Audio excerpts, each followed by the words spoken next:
isso mesmo?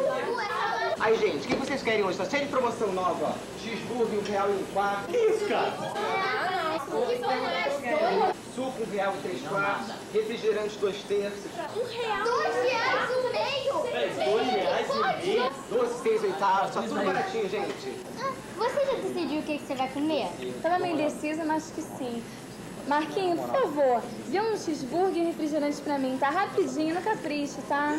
Espera um pouquinho. Pera aí, Carlinhos, quer dizer então que o cheeseburger tá R$1,25 e o refrigerante tá 2/3? Quanto que eu vou vai dar tudo isso? Ih, vou ter que fazer o MMC. Espera um pouquinho que eu vou calcular o mínimo múltiplo comum.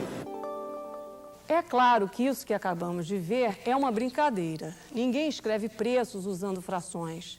Ao invés de R$1,03, escreve-se R$1,75. Na vida prática, as frações são pouco usadas. Elas aparecem, por exemplo, nos livros de receita. Mas são frações muito simples, como meio, 3/4 ou 1/3, e ninguém precisa operar com elas. No dia a dia, as frações vão sendo mais e mais substituídas pelos números decimais. Esse fato vem produzindo modificações no ensino de frações.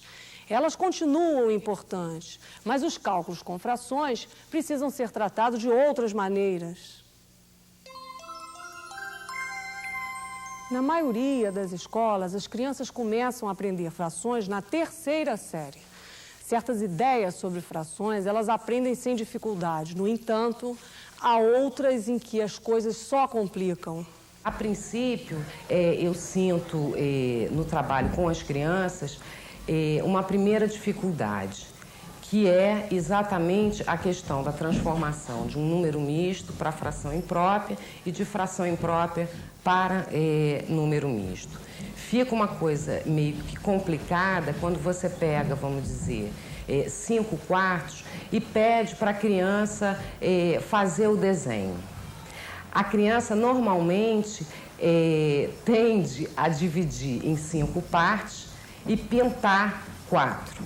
Uma outra dificuldade que eu encontro, que eu vejo nas turmas, é a questão de comparação de fração com denominadores diferentes e numeradores iguais, do tipo 1/7 e 1/9. A criança normalmente vai dizer que a fração maior é 1/9. A professora apontou 2 dificuldades das crianças que são muito frequentes. Uma é comparar frações. Essa dificuldade ocorre quando a criança não compreendeu o conceito de fração. A outra dificuldade é entender frações maiores do que a unidade. Essa dificuldade é natural. Afinal, nesse estágio, a criança percebe a fração como parte do todo. O que a gente viu no programa até aqui nos convida a refletir sobre o ensino de frações, sobre o trabalho que a gente faz com as frações no primeiro grau.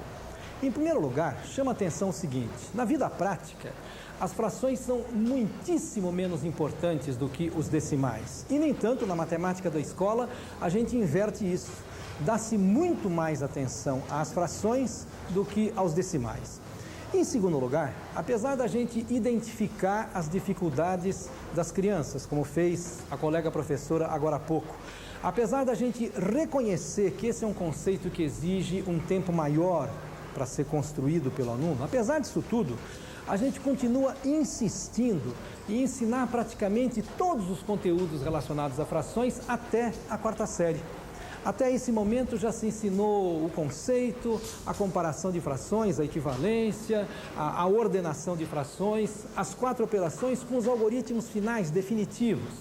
E o resultado disso a gente sabe qual é: muito pouco se aprende. Será que é necessário ensinar tudo isso de frações até a 4ª série? Veja só, do ponto de vista prático, isso não é necessário, porque ninguém opera com as frações no cotidiano. E para o progresso em matemática, esse trabalho com as frações só vai ser necessário na álgebra da 7ª série. A pergunta é, portanto, por que atropelar os alunos na 4ª série com tanto estudo de frações? Mas o ensino de frações está mudando, junto com todo o ensino de matemática. As mudanças podem ser notadas nas propostas curriculares, em vários livros e em muitas salas de aula. Na terceira e quarta séries, deve-se enfatizar, fundamentar o conceito de fração, que é útil na prática e tem valor matemático. Desde que o aluno tenha o conceito, usando materiais adequados, ele pode até realizar cálculos simples. Por exemplo, para somar 1/2 com 1/4, juntar essas peças e concluir que o resultado é 3/4. As técnicas de cálculo com frações devem ficar para a quinta e sexta séries.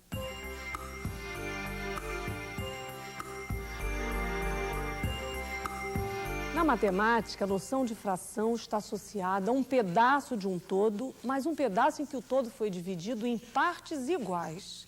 Para a construção desse conceito, é fundamental o uso de materiais variados, que podem ser muito simples. Por exemplo, dobrando e cortando ao meio uma folha de papel, as crianças rapidamente formam as ideias de meios, quartos e oitavos. Esse é o trabalho que a professora está realizando com a sua classe. Dobrando a folha de papel ao meio, cada parte é uma metade ou 1/2 de folha. Continuando, se cada meio for dividido ao meio, o inteiro ficará dividido em 4 partes, e cada uma será 1/4 da unidade.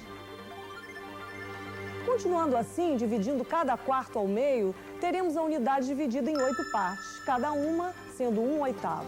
Essa atividade simples já permite perceber propriedades interessantes.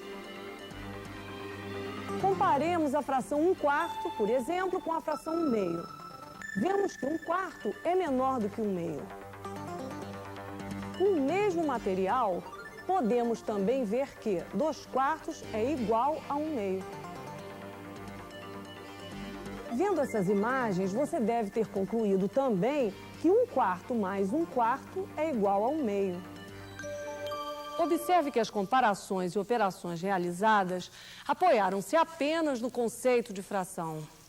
Pois é, trabalhando assim, as crianças percebem que, por exemplo, 1/7 é maior do que 1/9. Ela percebe que quanto maior é o número de partes, menor é o tamanho de cada uma delas. Dividindo-se o círculo em 9 partes, obtém-se 9/9. Da mesma forma, dividindo-se o círculo em 7 partes, obtém-se 7/7. E podemos concluir que 1/9 é menor do que 1/7. Certa vez, uma colega professora contou-me o seguinte: ela fez todo esse trabalho de construção do conceito de fração. As crianças dobraram papel, recortaram, pintaram figuras divididas em partes iguais. Ela estava satisfeita com o trabalho. E aí propôs que as crianças calculassem 1/4 de R$36. Pois bem, ela ficou muito surpresa ao constatar que quase nenhum aluno soube fazer. Por quê? Qual a razão dessa dificuldade? Para compreender o que está acontecendo, para entender a dificuldade do aluno, é preciso que a gente tente se colocar no lugar dele, é preciso que a gente procure pensar com a cabeça dele. Veja só, o trabalho realizado com as frações, descrito pela professora, e é um trabalho muito bem realizado, focalizou a fração como parte de uma figura. Dobrando o papel, recortando, pintando 1/4 do retângulo, 5/6 do círculo, a gente está construindo essa ideia, fração como parte de uma superfície, de um todo que é contínuo. É essa ideia que está formada na cabeça do aluno. Portanto, perguntar quanto é 1/4 de 36, para ele não tem nenhum significado. Isso mostra que o trabalho com as frações deve contemplar, além do trabalho com as frações de figura, as frações de quantidade. Veja esta situação. Uma frota tem 24 carros e todos estão no estacionamento da empresa. Pergunta-se quantos carros há em 1/4 dessa frota, ou seja, quanto é 1/4 de 24. Nessa situação, a criança encontra menos dificuldade porque há o apoio da figura. O estacionamento retangular está dividido em 4 partes iguais. Assim, a fração de quantidade corresponde à fração de figura. Explorando situações desse tipo, a criança, aos poucos, percebe que para encontrar 1/4 de uma quantidade, deve dividir essa quantidade por 4.